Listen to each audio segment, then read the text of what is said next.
Welcome to Founders Future, a podcast powered by Closures.io, where we explore the journeys of innovative entrepreneurs and the road ahead for them and their companies.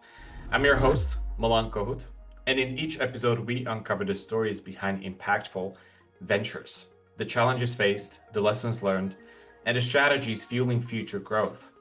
Today, I'm absolutely thrilled to be joined by Rose Hamilton, the founder and CEO of Compass Rose Ventures, a growth advisory firm that helps high potential CPG brands scale across DTC, retail, Amazon, and wholesale channels.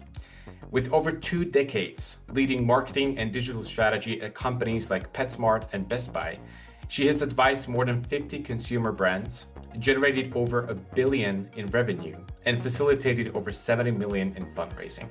With that being said, Rose, let me officially welcome you to Founders Future. Oh, what a delight to be here. Thank you for having me. It's great to have you. Thank you for taking the time. I'm stoked to have this conversation. So we're going to dive right into it. What I love to do at the beginning of every single episode is a bit of traveling back in time. So before you even had this company, what were you doing before? And then eventually, what was the motivation for really starting the business? Well, I started in omnichannel marketing across digital, retail, DTC, touching all channels. And what that gave me wasn't just channel knowledge, it was really pattern recognition. When growth slows, it's almost never because a brand picked the wrong tactic. It's because decisions aren't clear, ownership is fuzzy, or maybe too much still runs through the CEO or the founder. And marketing is really just where the issues surface first, is what I have found, and we have found over time. That's what pulled me out of just channel work and being an operator within great brands and into an operating role really alongside founders. Because what we found is that marketing shows you, it actually shows you the cracks, but it really causes them. And that was really the impetus for building the business. I love it. Listen, you've been in the industry for many, many, many years at this point. So I'm pretty sure there was a lot of pivoting, a lot of adjusting along the way. But we're going to talk about where this journey got you overall and what the business really looks like today. So my goal in this part of the podcast is really bring some clarity to our listeners in terms of who is it exactly that you're trying to help right now, but also what are the core offerings that you have in place for your clients? How does that all work? Yep, that makes a lot of sense. And so I'm often asked, like, what does Compass Rose Ventures do? Like, are you an agency? Are you a consultancy? And so I think the best way to describe it is that at Compass Rose Ventures, we step in when growth starts to slow or feel unstable. And we're often brought in for what's perceived as a marketing problem. But once we get underneath the hood, it's rarely just marketing. Most of the time, the business just hasn't stabilized yet, or it's in a turnaround scenario where the people, the process, the systems, they're not aligned. So marketing ends up amplifying that chaos that is happening internal. And our work is really about stabilizing the foundation so growth can scale without breaking the company. We don't just hand over decks and walk away. Like that's a traditional agency consultancy situation, but we stay really close to the work and often operate as a fractional operating partner. That's how to think about us because we're right alongside not just the founder CEO, but also the leadership team. Because we found that cross functionally, getting that aligned and getting that clarity really helps. And once the foundation is stabilized and it's organized a bit, momentum accelerates much faster. So taking that time to slow down, diagnose, really assess lets the momentum really happen. And that is where we really shine. Beautiful. Now, when it comes to the process of you really creating that your own avatar or maybe the ICP or somebody who is truly ideal for you to work with, how did you go about this? What do you have specifically in mind in terms of some qualifications that you're looking for to make a decision whether you're going to end up working with somebody or not? Well, it really comes down to in terms of how we operate today. So today we work through diagnostics. We really take the time to listen. And we go through diagnostics, through advisory, and it's building that ongoing partnership. And in practice, we're usually inside the business. So, in order to be inside the business, you have to understand the business. And so, for us, it could be any business that is 5 million to 500 million, going on to a billion. I mean, we can really run the gamut. But what's most important is that we're able to be there to help set decision rules, clarify ownership, get things organized, and build an operating rhythm. So it's really the same problems when you're small as when you grow and you're in a turnaround. They're just different levels of focus. And so what we've really, really determined is the patterns of where you are in terms of revenue growth, and the problems are pretty consistent. And so it helps us get in and understand and assess whether or not we're going to be a fit. But a lot of it has to do with a readiness to really embrace help and the need and the acknowledgement that what got you here is probably not going to get you there. And it's really proximity to the challenges that makes the work effective. Beautiful, beautiful. Now, in terms of the ways that people can actually end up working with you, I'm curious because you already gave us a little sneak peek in terms of having those fractional operatives really stepping into those companies and helping them from that capacity. But aside from those fractionals, what else is happening on the front of really helping clients? What are the other services that you have in place? Because I was looking through the website, I feel like there is a lot of variety in terms of how people can work with you. So I just want to bring more clarity on how this actually works. Absolutely. So, no matter what, when we begin any engagement, we're going to take a very careful look before anything begins and do our own assessment and share that once we've heard from that prospect in terms of what's important to them. Then, through our toolkit, which I'll explain in a minute, we will observe the business, get into the data. Like I'm big on data driven, get underneath the hood, understand what do we know to date? What have customers saying? What are the reviews saying? What are the numbers saying? How is CAC operating and its efficiency? What does lifetime value look like? How's inventory position? What's supply chain doing? Like, who are the players? Who are the resources, internal, external? So, we're getting answers to all of that so that we really understand the business and we understand the vision. Because what we find is that the cookie cutter style, if you skip that step, then you've got an outside company trying to tell you what to do. And that is absolutely not where we want to be. We want to be that partner. So we begin, no matter what, with that audit. And it's usually about a sprint of maybe 6 weeks where we're really working together, workshopping together, going through the business. But then our recommendation and our roadmap is what matters. And in many cases, companies we work with are set out with a pretty big goal of either investment in another year or a strategic exit in 3 to 5 years. So we begin with 3 to 5 years down the line, what does success look like for the leadership team? Like, what are you trying to accomplish? Because the choices you make and where you deploy Compass Rose matters very much because the decisions you make today are what are going to set you up for the future. And really, your future results are a reflection of those decisions that you're making today. So, as an example, assume we get into a brand, and the challenge is, we have limited budgets. We've got to figure out a strategy to become more visible. Our product is working, but we're not getting repeat sales.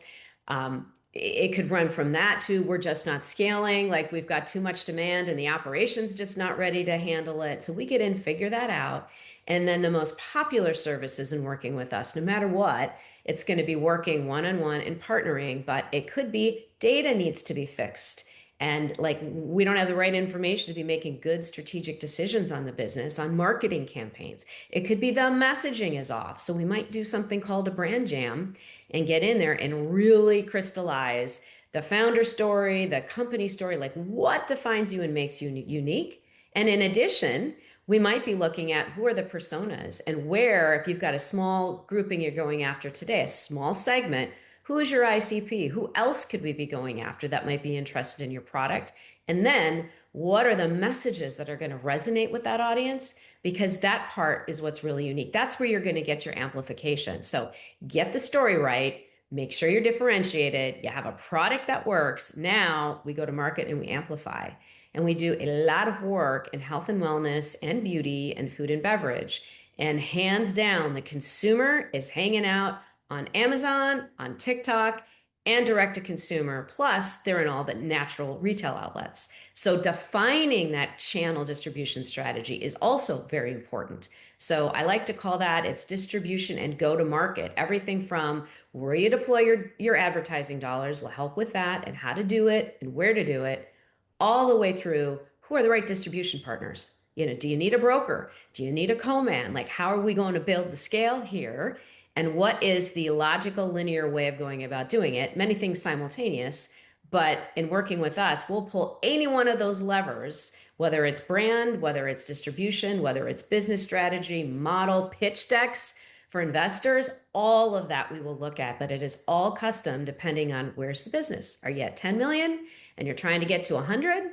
Are you at 100 million? You're trying to get to 250? Are you turning something around that just isn't working and we got to get in there and be doctors and figure it out? All of those things. But I think that's what really differentiates us. Not an agency, not a consultancy, an operating partner who cares about the business and the results. We love that. We love to build the roadmap and then help.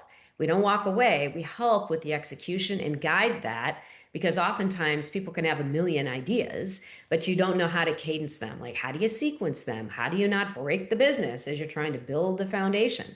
So we get really excited about taking on a business with passion. Maybe it's purpose driven. There's something unique in it, science backed. We love science backed.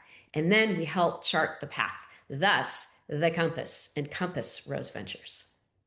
Oh, you're definitely tackling the big questions here. I love that. So it looks like you're definitely, no matter what it is that you do for the client, you definitely get into the nitty-gritty of the stuff. So Yes. I love to see that. And also, look, you talk about scalability and growth with all of the clients, all of the companies that you work with. So I want to shift this around a little bit and ask you pretty much the same question, though.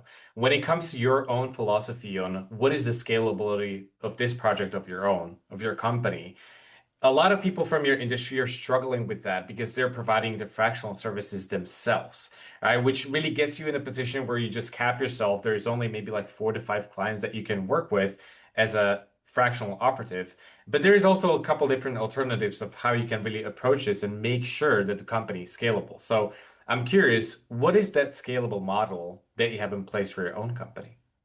You're so right. Like the thing that is so hard for unlocking growth is how you scale. And what we are finding along the way, so we're 8 years into it now, and it did begin with just fractional me and my business partner and figuring out like what was going to work and what wasn't. But I'm going to say the one most important thing that we really spent the time is we were careful and thoughtful in building this business. And I also find brands do this too, the successful ones do this as well.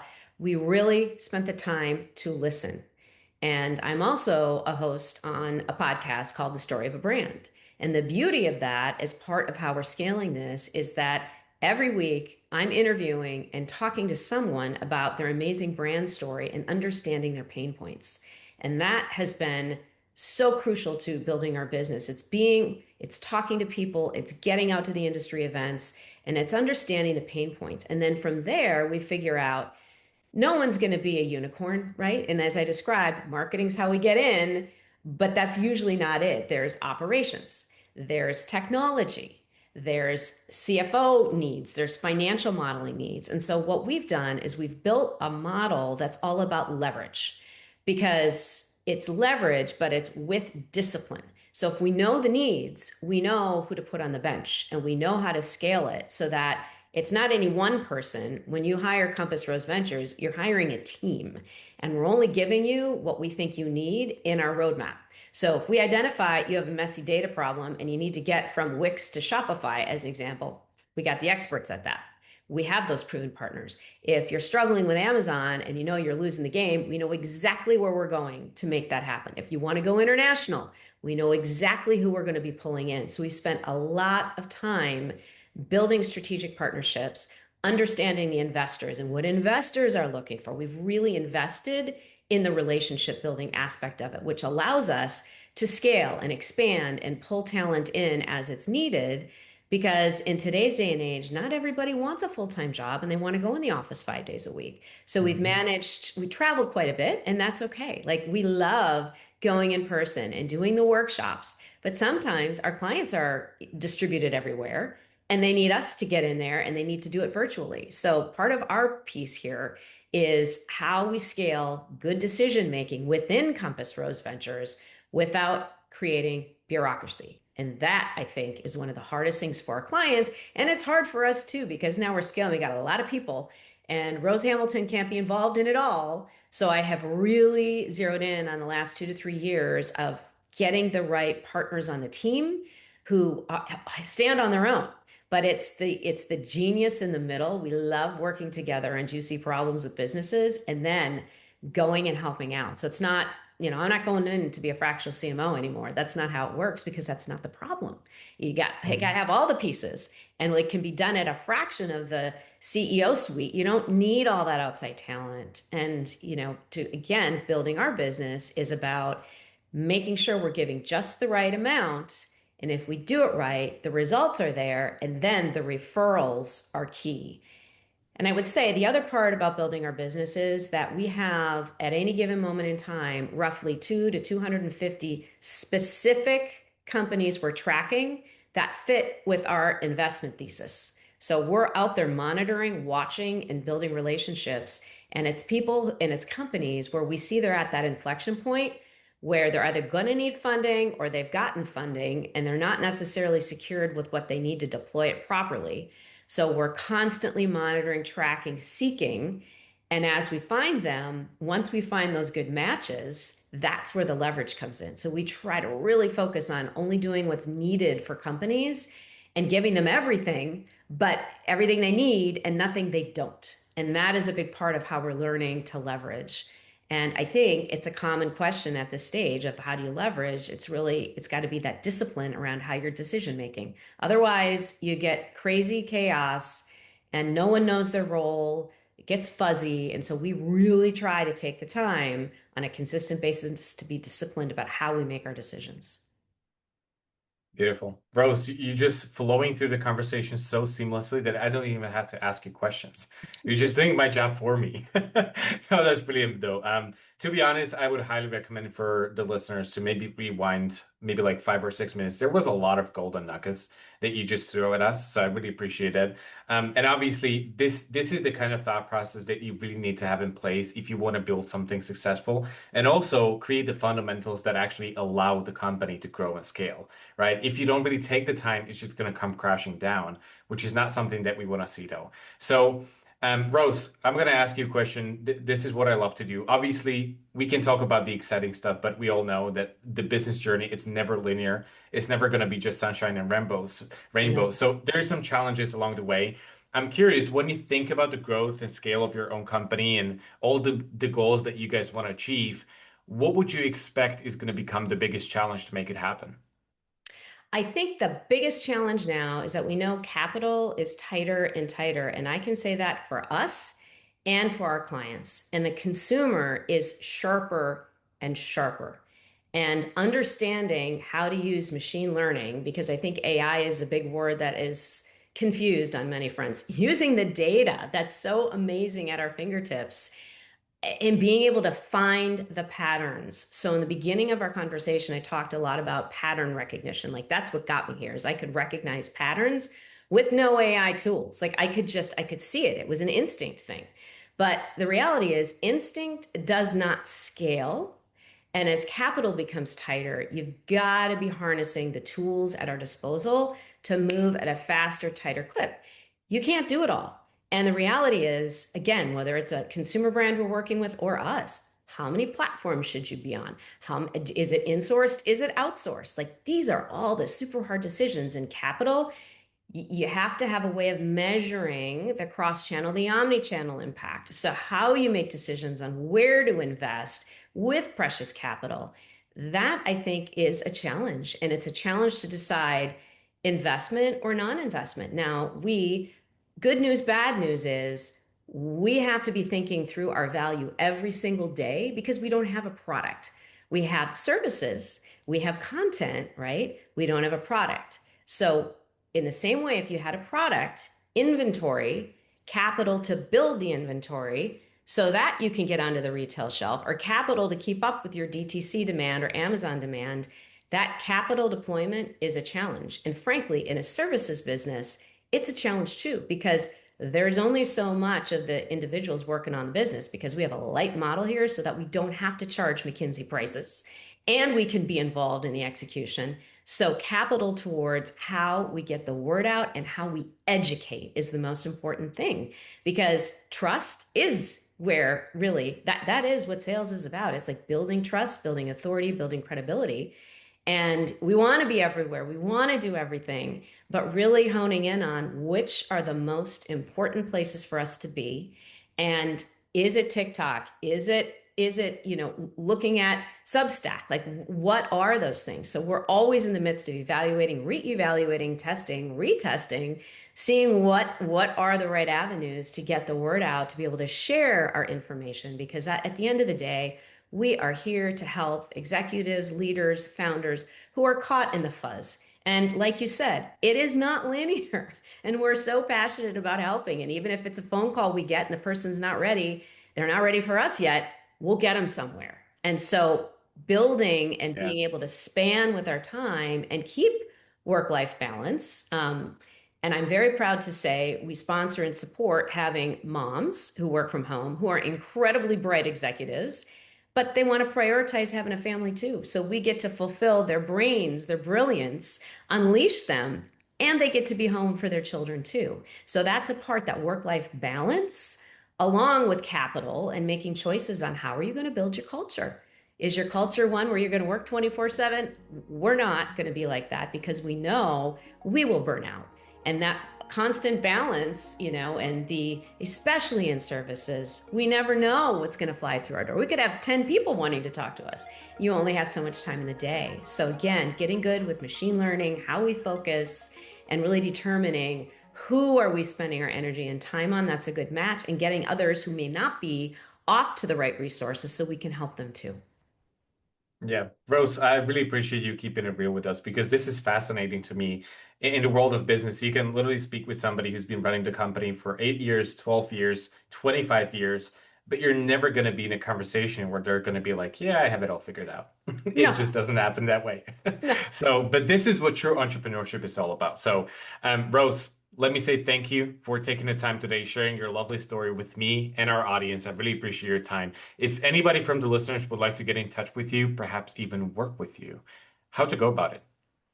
Well, a couple ways. You can always find us every day on LinkedIn.